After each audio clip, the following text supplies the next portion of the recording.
मुकद्दर की जंजीरें माइनस किस्त नंबर 7। गुज़श्ता किस्त में आपने देखा, जोया के वालिद को दिल का दौरा पड़ा, तो हमजा ने तमाम नाराजगियां भुलाकर एक सच्चे बेटे की तरह उनकी खिदमत की और अपनी जान लड़ाकर उनका इलाज करवाया। अस्पताल के उसी माहौल में हमजा ने जोया से अपने दिल की बात कही और उसे एक खत के जरिए अपनी निदामत का यकीन दिलाया। जोया का दिल पिघल चुका था और दोनों के दरमियान दूरियां खत्म होने लगी थीं, लेकिन ऐन इसी वक्त सारा एक मेहरबंद लफाफा लेकर अस्पताल पहुंच गई ताकि जोया के भाई अदील को हमजा के खिलाफ उकसा सके। अब आगे। सारा की अस्पताल में अचानक आमद ने वहां मौजूद सुकून को एक बार फिर इस्तिराब में बदल दिया। उसके हाथ में मौजूद वो स्याह लफाफा किसी जहरीले सांप की तरह लग रहा था जो किसी भी वक्त डिस सकता था। जोया ने सारा को देखते ही हमजा का बाजू सख्ती से थाम लिया, जैसे वो उसे किसी नए तूफान से बचाना चाहती हो। सारा बड़ी बेबाकी से अदील के करीब पहुंची और तंजिया लहजे में बोली, अदील साहब, आप यहाँ इस शख्स को अपना हमदर्द समझ रहे हैं जिसने जोया की जिंदगी बर्बाद करने में कोई कसर नहीं छोड़ी। आपको शायद मालूम नहीं कि हमजा ने ये सब हमदर्दी सिर्फ इसलिए दिखाई है ताकि वो इस केस से बच सके जो मैंने उस पर किया था। ये लीजिए सबूत। उसने वो लफाफा अदील की तरफ बढ़ाया। अदील ने तजब्जुब के आलम में लफाफा खोला तो उसके अंदर हमजा और सारा की कुछ ऐसी पुरानी तस्वीर और चैट्स थीं जिन्हें तोड़ मरोड़ कर इस तरह पेश किया गया था जैसे हमजा अब भी सारा के साथ राब्ते में हो और जोया को सिर्फ एक मोहरे के तौर पर इस्तेमाल कर रहा हो। अदील की आंखों में गुस्से की लहर दौड़ गई। उसने हमजा की तरफ देखा और दहाड़ा, ये क्या है हमजा, क्या तुम अब भी हमारी बहन के जज्बात से खेल रहे हो? मैंने सोचा था कि तुम बदल गए हो, मगर तुम तो आस्तीन के सांप निकले। हमजा हक्का बका रह गया। अदील, मेरी बात तो सुनो, ये सब झूठ है, सारा पुरानी बातों को गलत रंग दे रही है। मेरा अब इससे कोई ताल्लुक नहीं है। लेकिन सारा ने फौरन बात काटी, ताल्लुक नहीं है? तो फिर कल रात तुम्हारे फोन से मुझे ये मैसेज कैसे आया कि तुम जोया को छोड़कर मेरे पास वापस आ रहे हो? उसने अपना फोन निकालकर एक जाली मैसेज अदील को दिखा दिया। अस्पताल के कॉरिडोर में एक बार फिर तमाशा लग गया था। जोया का सर चकरा रहा था। उसने हमजा की तरफ देखा, जिसकी खामोशी और घबराहट अदील को शक में मुब्तला कर रही थी। अदील ने हमजा का कॉलर पकड़ लिया और उसे दीवार से लगा दिया। निकल जाओ यहाँ से। इससे पहले कि मैं यहाँ कोई नया हंगामा करूं, मेरी नजरों से दूर हो जाओ। और खबरदार, जो अब जोया के करीब भी आने की कोशिश की। जोया ने अदील को रोकने की कोशिश की। भाई, 1 मिनट रुकें, हमजा की बात तो सुने। खामोश जोया, अदील ने गुस्से से कहा। तुम्हारी सादगी ने पहले ही तुम्हें बर्बाद कर दिया है, अब मैं उसे मजीद मौका नहीं दूंगा। हमजा ने जोया की तरफ एक बेबस नजर डाली। उसे मालूम था कि इस वक्त बहस करना हालात को मजीद बिगाड़ देगा। वो खामोशी से सर झुकाए वहां से जाने लगा। सारा के चेहरे पर एक फातिहाना मुस्कुराहट थी। उसे लग रहा था कि उसने अपना मकसद हासिल कर लिया है। जोया वहीं कुर्सी पर ढेर हो गई। उसके हाथ में हमजा का वो खत अब भी था, मगर सारा के नए वार ने उस खत की सच्चाई पर भी सवालिया निशान लगा दिया था। क्या हमजा वाकई बदल गया था या ये सब एक सोची समझी चाल थी? जोया का दिल पुकार पुकार कर कह रहा था कि हमजा सच्चा है, मगर सामने मौजूद सबूत कुछ और ही कहानी सुना रहे थे। हमजा के अस्पताल से जाते ही सारा भी एक तंजिया मुस्कुराहट के साथ वहां से रुखसत हो गई, लेकिन वो अदील के जहन में शक का ऐसा बीज बो गई थी जो तेजी से जड़ पकड़ रहा था। अदील ने वो तमाम तस्वीर और फोन छीन कर अपनी जेब में डाल लिए और जोया को सख्ती से तंबीह की कि वो अब हमजा का नाम भी अपनी जबान पर ना लाए। जोया अपने कमरे में आकर ज़ारो कतार रोने लगी। उसका दिल गवाही दे रहा था कि हमजा वो सब नहीं कर सकता जो सारा दिखा रही है। उसने वही खत दोबारा खोला जो हमजा ने उसे दिया था। खत के अल्फाज में जो तड़प और सच्चाई थी, वो किसी भी तस्वीर या मैसेज से कहीं ज्यादा वजनी महसूस हो रही थी। जोया ने फैसला किया कि वो खामोश नहीं बैठेगी, इसे खुद सच्चाई का पता लगाना होगा। दूसरी तरफ हमजा जब घर पहुंचा तो वो बिल्कुल टूट चुका था। उसने गुस्से में आकर अपने कमरे की चीजें बिखेर दीं। माया और बेगम सलीम उसकी हालत देखकर डर गईं। भैया, क्या हुआ? जोया भाभी साथ क्यों नहीं आईं? माया ने घबरा कर पूछा। सब खत्म हो गया माया, सारा ने हमारी जिंदगियों को तमाशा बना दिया है, हमजा ने फर्श पर बैठते हुए कहा। उसने सबको सारा माजरा सुनाया। बेगम सलीम ने सर पकड़ लिया, लेकिन माया की आंखों में एक चमक आई। भैया, आपका फोन कल रात कहाँ था? माया ने अचानक पूछा। हमजा ने याद करने की कोशिश की। मैं जब अस्पताल भाग रहा था तो फोन शायद घर ही रह गया था या गाड़ी में था। माया ने फौरन अपना लैपटॉप निकाला। वो टेक्नोलॉजी में काफी माहिर थी। भैया, अगर किसी ने आपके फोन से मैसेज किया है तो वो पकड़ा जा सकता है। सारा इतनी चालाक नहीं है जितनी वो बन रही है। माया ने हमजा के क्लाउड अकाउंट के जरिए पैगामात की हिस्ट्री चेक करना शुरू की तो उसे एक ऐसा आईपी एड्रेस मिला जो हमजा के फोन का नहीं था, बल्कि वो किसी और डिवाइस से हमजा का अकाउंट हैक करके भेजा गया था। इसी दौरान जोया ने अस्पताल में सारा का पीछा करने का फैसला किया। उसने अदील से छुपकर सारा को फोन किया और उसे एक कैफे में मिलने के लिए बुलाया। सारा को लगा कि शायद जोया हार मान चुकी है और अब इससे समझौता करना चाहती है, इसलिए वो फौरन मान गई। जब जोया कैफे पहुंची तो सारा वहां फातिहाना अंदाज में बैठी कॉफी पी रही थी। तो आखिरकार तुम्हें अकल आ ही गई? सारा ने तंज किया। जोया ने मेज पर अपना हाथ रखा और सुकून से बोली, सारा, तुमने जो तस्वीरें दिखाई थीं वो पुरानी हैं। लेकिन तुमने वो मैसेज कैसे करवाया? क्योंकि हमजा तो इस वक्त मेरे सामने था और उसका फोन बंद था। सारा हंसी। तुम बहुत भूली हो जोया। आजकल टेक्नोलॉजी का दौर है। एक ऐप के जरिए किसी का भी नंबर इस्तेमाल करके मैसेज भेजा जा सकता है।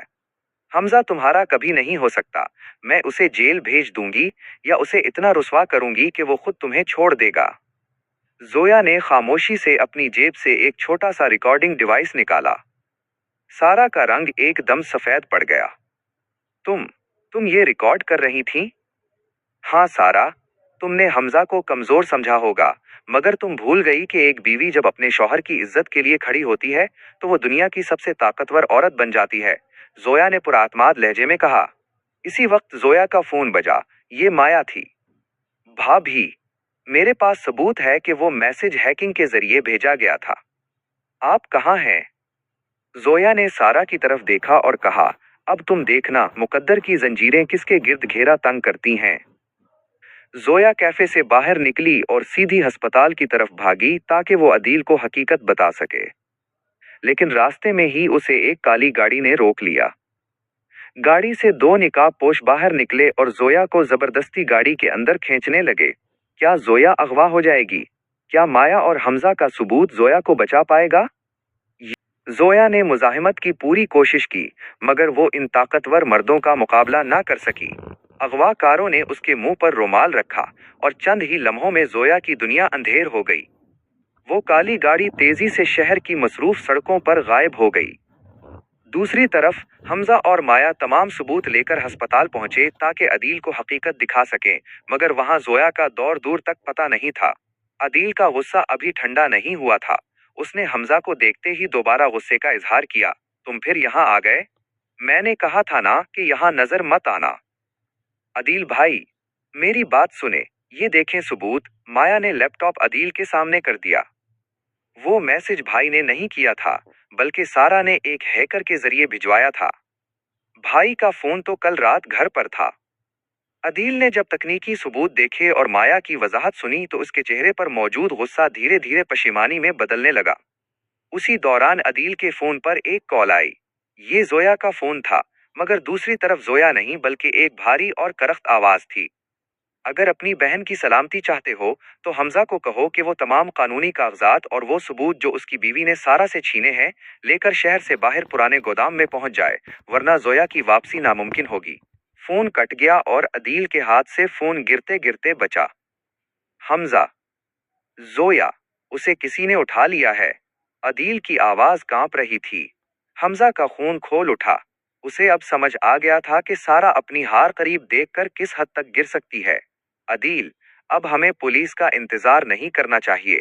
सारा ने जोया को नुकसान पहुंचाया तो मैं खुद को कभी माफ नहीं करूंगा। हमजा, अदील और माया फौरन उस गोदाम की तरफ रवाना हुए। हमजा गाड़ी ऐसे चला रहा था जैसे उसे अपनी जान की परवाह न हो। उसके जहन में सिर्फ जोया का वो चेहरा घूम रहा था जब वो अस्पताल में उसके सीने से लगकर रोई थी। उसे अब एहसास हो रहा था कि जोया सिर्फ उसकी बीवी नहीं, बल्कि उसकी जिंदगी की रूह बन चुकी है। जब वो गोदाम पहुंचे तो वहां सन्नाटा था, मगर अंदर से कुछ आवाजें आ रही थीं। हमजा ने अदील को पीछे रहने का इशारा किया और खुद अकबी दरवाजे से अंदर दाखिल हुआ। अंदर एक कुर्सी पर जोया बंधी हुई थी और उसके सामने सारा खड़ी थी, जिसके हाथ में एक पस्तूल था। तुमने क्या सोचा था जोया, कि तुम एक रिकॉर्डिंग से मुझे हरा दोगी? सारा पागलों की तरह हंस रही थी। हमजा मेरा है, अगर वो मेरा नहीं हो सकता तो वो तुम्हारा भी नहीं रहेगा। सारा, रुक जाओ। हमजा की आवाज गोदाम में गूंजी। सारा मुड़ी और हमजा को देखकर उसकी आंखों में जुनून आ गया। आ गए हमजा? देखो, तुम्हारी पाक दामन बीवी अब मेरे कब्जे में है। अभी उसी वक्त उन कागजात पर दस्तखत करो कि तुम जोया को तलाक दे रहे हो, वरना मैं गोली चला दूंगी। जोया ने बंधी हुई हालत में भी हिम्मत दिखाई और हमजा की तरफ देखकर सर हिलाया, जैसे कह रही हो कि ऐसा मत करना। हमजा ने एक कदम आगे बढ़ाया। इसकी आंखों में अब खौफ नहीं बल्कि एक ठहराव था। सारा, तुम मोहब्बत की बात करती हो? मोहब्बत में तो कुर्बानी दी जाती है, किसी की जिंदगी बर्बाद नहीं की जाती। तुमने जो कुछ भी किया उसके बाद मेरे दिल में तुम्हारे लिए सिर्फ नफरत बची है। अगर तुमने जोया को कुछ किया तो याद रखना, मैं तुम्हें कभी माफ नहीं करूंगा। हमजा की बातों ने सारा को एक लम्हे के लिए सोचने पर मजबूर किया, और उसी लम्हे का फायदा उठाते हुए अदील ने पीछे से आकर सारा का हाथ पकड़ लिया। पस्तूल फर्श पर गिर गई और हमजा ने लपक कर जोया की रस्सियां खोल दें। जोया हमजा के गले लग गई और दोनों की आंखों से आंसू जारी हो गए। अदील ने पुलिस को बुला लिया था और चंद ही मिनटों में सारा को हथकड़ियां लग गईं। सारा चीखती रही, चलाती रही, मगर अब इसका अंजाम सलाखों के पीछे ही था। अदील ने हमजा के पास आकर उसके कंधे पर हाथ रखा। हमजा, मुझे माफ कर दो। मैंने तुम्हें पहचानने में गलती की। तुम वाकई जोया के लायक हो। हमजा ने जोया का हाथ थामा और कहा, नहीं अदील, मैं जोया के लायक नहीं था, लेकिन जोया ने अपने सब्र से मुझे इस काबिल बनाया है। अब मुकद्दर की ये जंजीरें हमें कभी अलग नहीं कर पाएंगी। कुछ दिन बीत गए। सारा के जेल जाने के बाद जैसे पूरे खानदान के सर से कोई भारी बोझ उतर गया हो।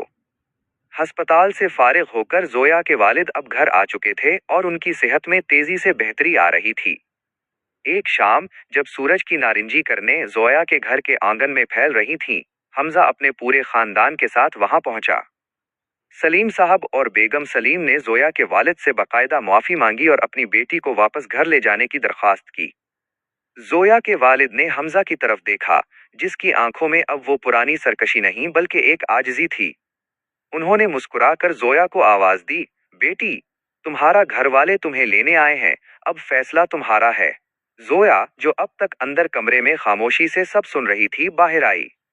उसने एक नजर हमजा पर डाली, जो बेसब्री से उसके जवाब का इंतजार कर रहा था। जोया ने अपने वालिद के करीब जाकर उनका हाथ चूमा और फिर हमजा की तरफ देखकर धीमी आवाज में कहा, जहां बड़ों का मान हो और शौहर की आंखों में इज्जत, वही औरत का असल घर होता है। मैं चलने के लिए तैयार हूं। जब जोया दोबारा अपने ससुराल पहुंची तो इस बार इस्तकबाल पहले जैसा नहीं था। माया ने दरवाजे पर फूलों की पत्तियां निछावर की और बेगम सलीम ने सदका उतारा। हमजा जोया को लेकर अपने कमरे में आया, जो अब जोया की पसंद के मुताबिक सजा हुआ था। हमजा ने जोया का हाथ थामा और उसे आईने के सामने ले गया। जोया, इस आईने में देखो। ये वो लड़की है जिसने एक पत्थर दिल इंसान को मोम कर दिया। मैंने तुम्हें हमेशा एक जंजीर समझा, लेकिन तुम तो वो नूर हो जिसने मेरी अंधेरी जिंदगी को रोशन कर दिया। क्या तुम मुझे वाकई दिल से माफ कर चुकी हो? जोया ने आईने में हमजा का अक्स देखा और मुस्कुराकर बोली, हमजा, माफी तो तब दी जाती है जब कोई अजनबी गलती करे। आप तो मेरे अपने हैं, और अपनों से गला कैसा। बस इतना याद रखिएगा कि मुकद्दर की जंजीरें अगर अल्लाह जोड़ दे तो दुनिया की कोई ताकत उन्हें तोड़ नहीं सकती। हमजा ने जेब से वही अंगूठी निकाली जो उसने पहले खरीदी थी और जोया की उंगली में पहना दी। ये वादा है कि अब से तुम्हारी आंख में एक भी आंसू मेरी वजह से नहीं आएगा। रात की खामोशी में जब पूरा घर सुकून की नींद सो रहा था, जोया और हमजा बालकोनी में खड़े आसमान पर चमकते सितारों को देख रहे थे। उनकी जिंदगी की किताब का एक तल्ख बाब खत्म हो चुका था और अब एक नई खूबसूरत दास्तान का आगाज हो रहा था। वो जंजीरें जो कभी बोझ लगती थीं, अब मोहब्बत का वो बंधन बन चुकी थीं, जिसमें दोनों खुशी खुशी कैद थे।